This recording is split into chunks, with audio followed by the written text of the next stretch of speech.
Astra Knights of Veda is a brand new side-scrolling beat-em-up that was advertised to me before release as an MMORPG, and make no mistake about it, and if you looked at any of the footage of it, you already knew that this is a gacha game. It's actually brought to us by Flint Studio, which I understand before was under a different name, and they are the developers of the Dragon Blaze game, which this was originally called Dragon Blaze 2, but for its global release has been changed to Astra Knights of Veda. Now, at this point, you might be wondering, why am I covering this game at all? And that's because I cannot see a new release receive a sizable amount of reviews that are mixed and not delve deeper to find out what's going on. And particularly during the first 2 days of its release, Astra was absolutely destroyed when it came to Steam reviews, although checking on mobile, people seem a lot better with it, although some of the same complaints pop up. Most of the negative reviews seem to be about the different gacha rates and how many different things you need in order to progress in the game.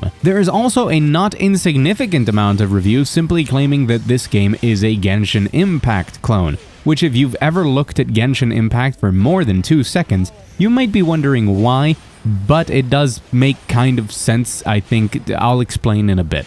Some of the reviews, although not all of them, do point out that the game installs anti-cheat if you play it on Steam, and it does not tell you that it's installing that anti-cheat. It is Ace anti-cheat, which, like most anti-cheats, works at a kernel level, so absolute access to your PC, and more important than that is the fact that if you uninstall the game, Ace anti-cheat does not uninstall. It stays right there, and you have to uninstall it from the folder that it's installed in manually. And I've seen reports of people with this game and other games that use Ace anti-cheat claiming that it does bring up a series of mistakes, errors when uninstalling that require you to use other third-party software for uninstalling it successfully. So keep that in mind if you want to play this on Steam. I knew that going in, but I was just too curious. Was this game this terrible? And as a person who has played a lot of gacha games in the name of journalism and sometimes in the name of me just having fun, I wanted to find out exactly what was going on with it. The world of Astra Knights of Veda centers on Astra Veda, the goddess of destruction. And the goddess of destruction has a series of knights, and they are called the Masters of the Book. There's been 12. Congratulations, you're the 13th. And your job is to use this book, to use the powers of the different knights of the goddess to fend off the evil tree that has grown, consuming the land with death and turning people into monsters. And yes, this tree did remind me of the Erd tree. I'm sorry, Elden Ring is on the brain a lot these days. I have played up to the conclusion of Chapter 4 in order to make this video, and I found the story to be okay. I did not find it to be very good. The voice acting is pretty decent. There's a couple of minor characters that have worse voice acting, but the major characters all sound pretty good. Let the princess go immediately!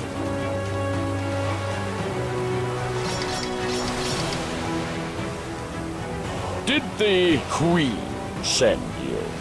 Even though you will have to tolerate some of the traditional tropes of having a Paimon-like creature that runs around with you, despite your character being a voiced protagonist, which also has severe Solid Snake syndrome, because anything that anybody says to them, they will reply back, but in the form of a question. You know, that whole Metal Gear type of thing. And some of those things you'll have to deal with if you want to enjoy the story. Unlike other gacha games that I've played like Honkai Star Rail or Nikke Goddess of Victory, I did not find the story to be the main reason for me to keep playing this game. And that's a shame, because I think me and a lot of people play gacha games because they kind of serve as a visual novel in quality very often, but with gameplay interspersed in it that creates a nice loop that hooks people in. I did not find myself hooked by the story in this game. But that's okay, because a lot of gacha games excel exclusively by their gameplay. And in my opinion, that's where Astra Knights of Veda really bets. Once you have your book, you can equip up to 4 different characters that you pull from banners, you know, typical gacha game stuff. And then you will go into stages playing a bit of a side-scroller beat-em-up, but with those characters and using the synergies between them. Each character has one of 8 possible elements assigned to it, and all characters have the same main moves. That being the ability to run, to dash, to normal attack, to charge your normal attack, to dash attack, and then your special move, which works on cooldown, and your signature move, which requires you to deal damage to charge it up. All of the characters I got to play as felt very unique in their combos, the way that their moves interact. Some of them function more like support characters, adding spells or buffs that persist even if you change characters, or healing their entire party with their skills. Others apply debuffs that can be taken advantage of by other characters, or things like tanks, having defensive spells that you can place and then change into a DPS character to keep them better protected. The very Vanillaware-like aesthetic, although I'm sure people will tell me that's just how Dragon Blaze looked, but for me this is very reminiscent of Vanillaware, are pretty nice. I think that there's some issues with how it looks blown up on PC to 1440 resolution, and it probably looks better on mobile, but I think that the game, its animations, and especially the weight and the feeling of a lot of the combat is really well done and makes the game feel satisfying to play, and that's good because that's the primary thing that you're going to be doing if you don't care about the story, much like I didn't. There's enough strategy here with certain mechanics that have now become standard across different games, like how if you attack too much with the same element on an enemy, they will become resistant to that element, so you have to switch out and prepare your party to have at least 2 main damage dealers, which sucks when, for example, like me, the 2 5-star drops you got are both dark, but hey, what can we do? For the combat being the main selling point of the game, I thought it was pretty addictive. I enjoyed it quite a lot, and I found myself thinking about hopping in and playing more of the game, but only for 20 minutes or so, because that's where we get into all of the problems. For as much as Astra does one thing that I really like in gacha games, which is you can progress if you're underleveled by compensating with some basic skill, and another interesting thing about it is that while it has an autoplay feature, it is garbage and takes very long to do because, well, I don't know, I think that the characters just aren't well programmed to actually do stuff in autoplay, so it's always better to just play it yourself, which, you know, you're playing a video game. I really don't understand the concept of video games that play themselves, like what's the point at that point? And I think that there's a lot of potential within the solid gameplay loop that is in Astra, and building out your party and testing out new characters, and especially something closer to endgame where I can imagine very big boss fights,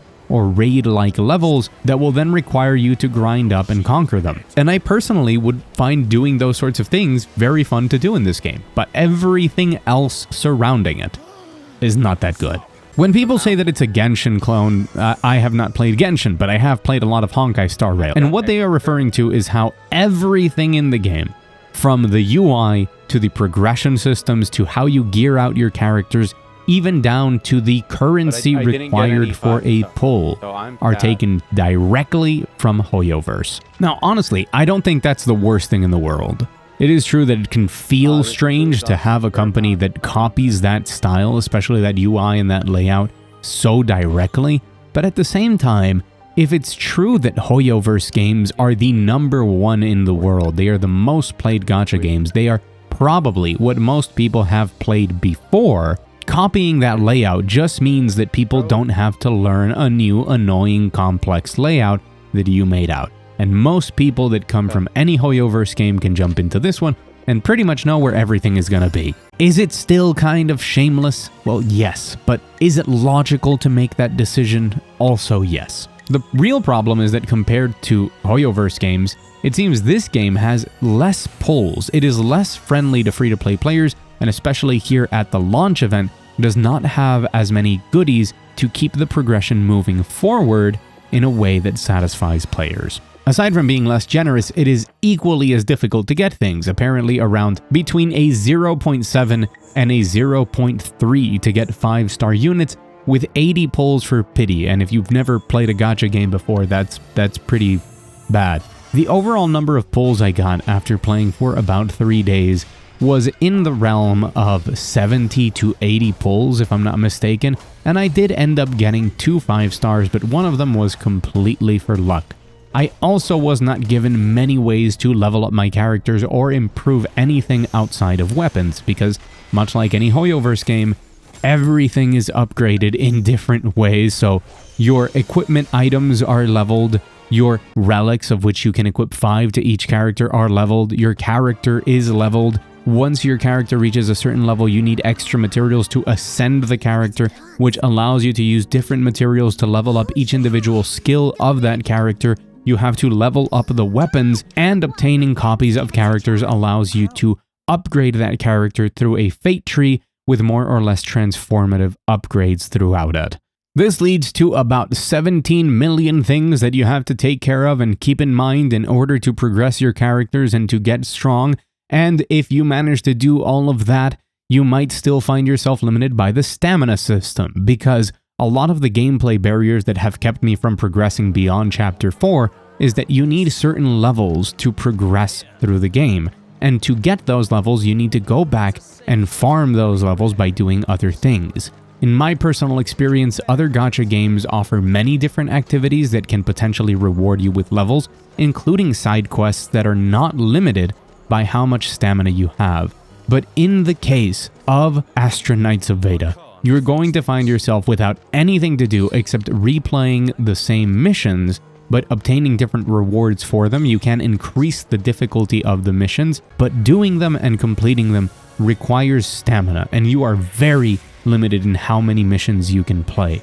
To what I would say that a full day of playing, if you don't have any new quests to venture on that don't cost you stamina, if you're just grinding, you can do anywhere between, well, 12 at a maximum, so that'd be probably around 20 minutes of gameplay, or if you do some of the bosses with better rewards, maybe 7 or 6 missions, which could be about 10 to 15 minutes, and then you might upgrade some stuff or check some things and then close the game, which makes sense since the game even has this AFK mode where just by the game existing you have to check in every 24 hours to get some additional rewards that are also not that impactful. You'll become stronger in my Don't miss the daily rewards you can obtain in your sleep.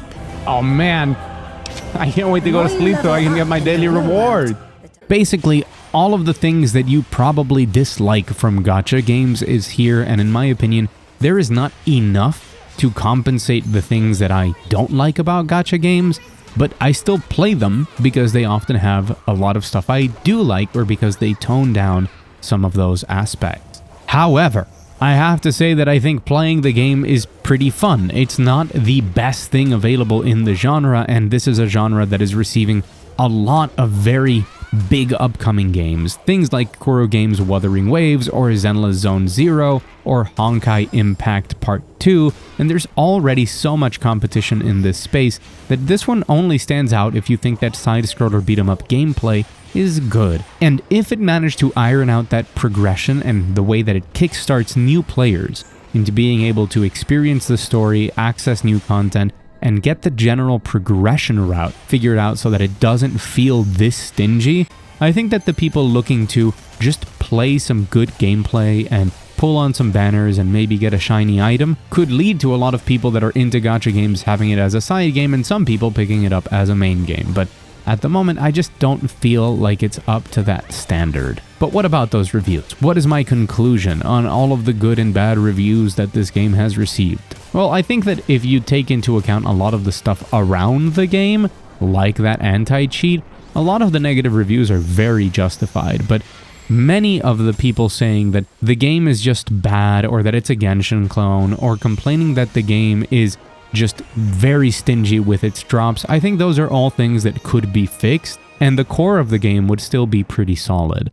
So I definitely think that aside from the anti-cheat thing, you could try out Astra Knights of Veda. I had a good time. I might even just do my daily login and play a little bit here or there if I find the time, because I had that much fun and I'm curious about how the game progresses and what sort of current endgame there is or what the future might hold for it. But maybe do it on mobile if you like playing your gacha games on mobile, you know, because of the anti-cheat. I'm repeating myself, but I mean, I really dislike that behavior. But yes, don't let all of those bad reviews just warn you away from this game. There are important warnings in there, but I think that also there's a lot of exaggeration and just general hatred thrown towards it. Some people say that the game is just not that good or that the story is not that good, but I think there's things to enjoy here and a game that is salvageable.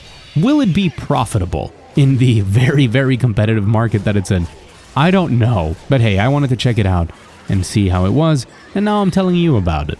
So I hope you enjoyed this video. Thank you for watching. I've been Mugthief, and if you want more of my opinions on stuff, never thought I'd actually talk about a gacha game like this on the channel, but here I am. Subscribe, and I will love you forever. Thank you to my wonderful patrons who are up on screen right now. There's only one tier for the patron at $1, and it gets you up on the wall and a verbal shout out at the end of my long-form analysis videos. If you like the video, remember to hit like, and as always, I will see you again very soon.